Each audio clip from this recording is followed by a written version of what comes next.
siapa? Siang dengan Desiana. Dengan Mbak Desiana. Iya. Gimana kabarnya hari ini, Mbak? Lagi tidak baik-baik aja. Lagi nggak baik-baik Lagi sedih aja. juga. Lagi sedih. Bingung. Ya. Mbak, kalau boleh tahu berasal dari mana? Dari Aji Barang, terus kerja di Purwokerto. Oh, dari Aji Barang dan sekarang lagi kerja di Purwokerto. Tinggalnya di Purwokerto berarti sekarang. Iya, ngekos. Terus baik ya, kalau gitu sebelumnya perkenalkan, nama aku Rizky Dwindriani. Aku mahasiswa UIN Saizu dan sekarang aku lagi mau menjalani tugas praktik konseling kepada orang dewasa, yaitu kepada Mbak Desi yang sedang mengalami masalah. Terus di sini aku juga mau makasih banget sama Mbak Desi udah ketersediaan Mbak Desi untuk menjadi klien aku untuk menjalankan sesi konseling nanti kayak gitu. Dan sekarang kita di sini akan menjalankan sesi konseling selama 15 menit ke depan. Mbak nggak usah khawatir untuk untuk data, informasi atau apapun yang Mbak ceritakan kepada saya itu saya akan menjamin kerahasiaannya itu.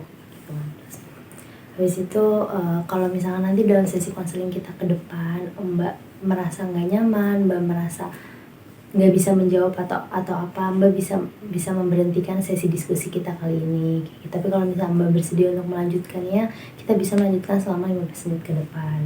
Nah sekarang Mbak Desi boleh menceritakan masalah apa yang lagi Mbak Desi alami? Ya masalahnya itu Mbak, saya kan kerja ya di Alfamart itu udah lama. Udah ada 1 tahun, mau 2 tahun kayaknya di entar Februari.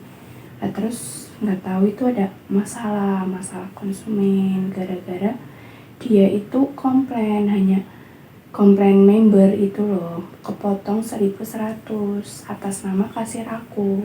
Padahal member itu udah lama loh di situ. Nah kenapa dia baru komplain di saat aku yang make loh? Padahal kan posisi itu aku udah lama juga kan di situ, udah 1 tahun lebih lah. Kenapa dia baru komplain? Terus setelah itu kejadian kan aku dipanggil sama atasan aku, suruh ke sana, terus dibilangin terus itu benar apa enggak yang ngelakuin. Nah pas lihat CCTV itu benar aku yang ngelakuin. Terus akhirnya aku bikin surat pernyataan bahwa aku yang buat dan tidak tidak disuruh sama orang lain loh. Nah setelah itu terus aku dibilangin sama atasannya, katanya diproses, ntar suatu saat aku bakalan dipanggil sama pusat Alfamart loh, di kantornya kan di Cilacap gitu. Terus untuk berarti kepastian yang sekarang Mbak dapat itu apa? Mbak sudah dikeluarkan atau belum? Kasus itu sekarang udah, karena udah diproses dan udah ada ya udah ada panggilan loh bahwa itu udah fatal banget dalam perusahaan Alfamart. Berarti sekarang posisinya Mbak udah nggak bekerja lagi di Alfamart? Ya udah enggak. Dan kasusnya itu terus berlanjut atau enggak? Atau misalnya Mbak setelah Mbak keluar ini udah nggak ada panggilan atau permasalahan? Udah nggak ada, karena udah bikin surat pengunduran diri juga kan. Jadinya udah enggak, masalah udah clear. Konsumennya nyamperin Mbak lagi atau masalahnya udah clear? Enggak, niatnya kan aku mau nyamperin minta maaf gara-gara hal itu.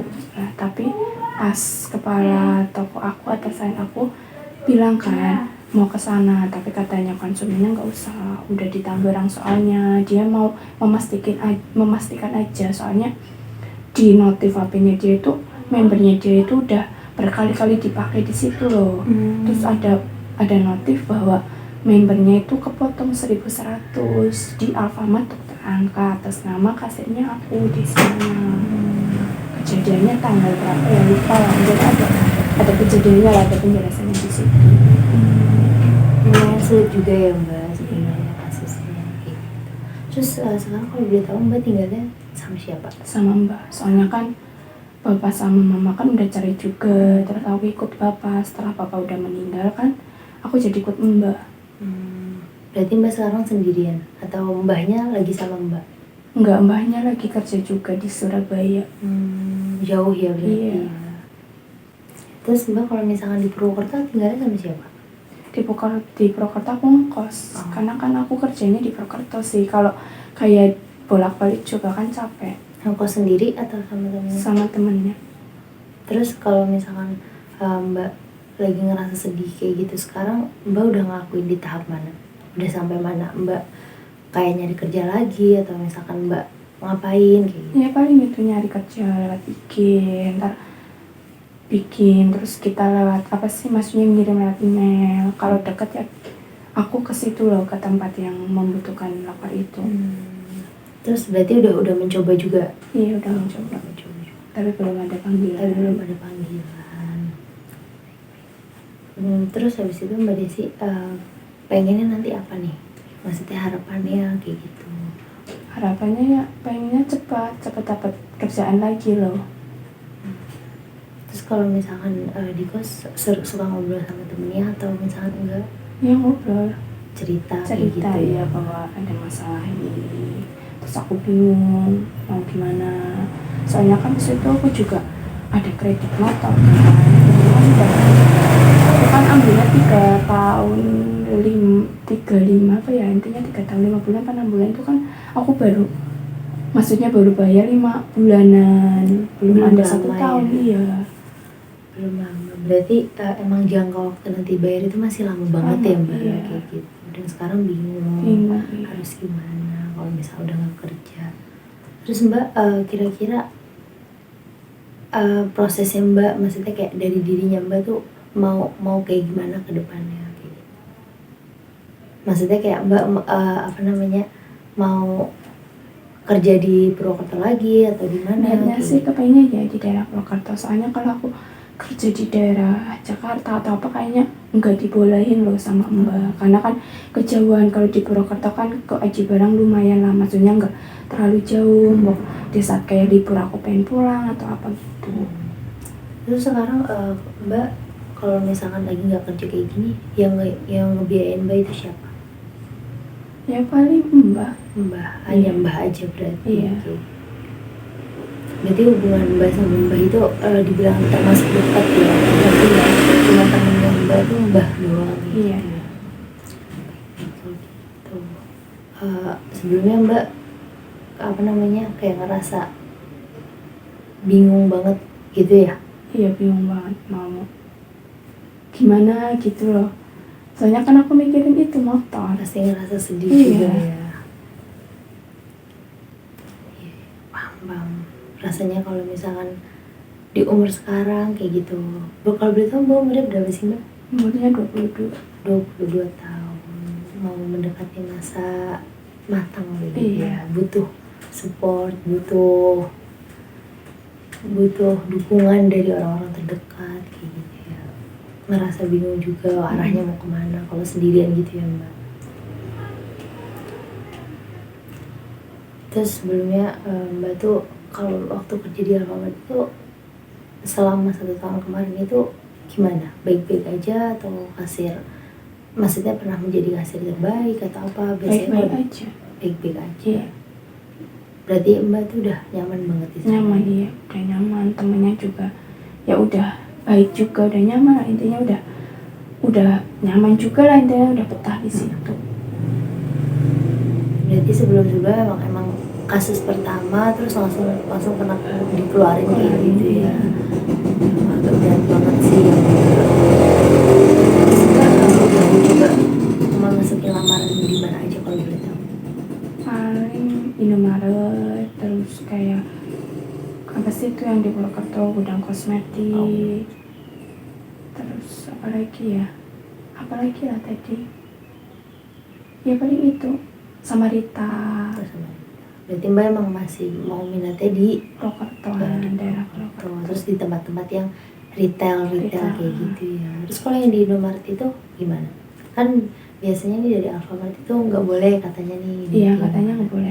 Yang penting kan kita nggak bilang loh bahwa kita itu maksudnya habis ke Alfa gitu. Tapi udah ada panggilan atau belum sama sekali sekarang? Belum ada. Berarti Mbak di kos sendiri ini sudah berapa hari kira-kira? Kan pas aku terakhir dikeluarin itu tanggal berapa? Tanggal 4 aku terakhir kerja. Oh, terakhir kerja. Sekarang tanggal 15 ya. 16. Berarti udah 12 hari. 12 hari, iya. 12 hari. Sekarang makin bingung rasanya. sedih terus pasti ya. Iya. Sebenarnya emang kita tuh kalau misalnya udah di masa-masa sekarang lagi ngalamin apa yang kita rasa itu jangan dipikirin gitu. Pasti Mbak kalau misalnya lagi sendiri kepikiran Iya. emang rasanya berat banget sih kalau misalkan kepikiran terus kita mikirnya ke arah yang enggak kayak hidup kita tuh kok kayak gini sih kayak gitu. Pasti kan kita ada kepikiran kayak gitu ya, tapi sebenarnya kita tuh jangan mikirin sendirian gitu.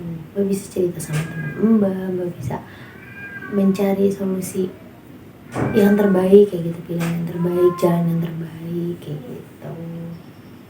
Berarti Mbak sekarang lagi menunggu panggilan aja. Tapi Iya. udah memasukin ke beberapa tempat iya, tinggal nunggu sama mau ada lagi ya di itu lagi bikin lagi terus masuknya lagi. Tapi emang belum ada panggilan ya. Bapak dijadiin pengalaman, dijadiin apa namanya, ya pokoknya supaya nggak terulang lagi nanti ke depannya. Nanti juga apa namanya bisa bekerja lagi dengan baik kayak gitu ya. Harapannya sih pasti kita juga pengen dapat kerja kayak gitu ya. Namanya juga kita udah di umur segini, nggak mungkin mengharapkan orang tua atau misalkan mbah kita atau siapa kita kayak gitu. Pasti kita berharapnya sama diri sendiri kayak gitu ya. Terus apa lagi ya? Kira-kira Mbak masih ngerasa sedih terus nggak selama beberapa hari ini? Ya masih, apalagi kalau lagi sendiri loh. Jadi pikiran yang enggak gitu loh. Kenapa sih aku hidupnya kayak gini? Aku ngeliatin kayak orang-orang kayak bahagia banget atau gimana gitu. Tapi kalau udah ada temen di kamar ya udah hilang sih, karena kan ada temen jadi bisa ngobrol atau apa gitu. Emang kalau misalnya kita lagi di fase krisis kayak gini tuh kita nggak boleh sendirian. Mbak jangan sendirian gitu. Mbak harus gabung sama temennya Mbak, bisa cerita, ngobrol, tukar cerita kayak gitu kan. Terus apa namanya, setelah kita ngelakuin sesi konseling ini Mbak ngerasanya apa? Apa ada yang belum tersampaikan? Ya udah lega sih, karena kan udah nyeritain sih masalahnya, udah tak luapkan gitu. Apalagi sekarang kan lagi banyak kasus bunuh diri tuh. Nah, aku harap Mbak jangan pernah berpikir ke sana gitu. Di saat masa-masa muda ini emang sulit gitu, dan kita emang harus mencari jati diri kita kayak gitu kan. Makna hidup kita itu akan kayak gimana gitu, itu kan diatur dari diri kita sendiri kan. Yang penting Mbak harus semangat, harus tetap apa namanya, berusaha untuk jalanin kehidupan Mbak ke depannya lagi. Yang penting Mbak tetap harus semangat daftar kerja kayak gitu, dan jangan lupa jaga kesehatannya juga. Terus berarti Mbak udah mulai buat perencanaan Mbak ke depannya kayak gimana? Belum sih.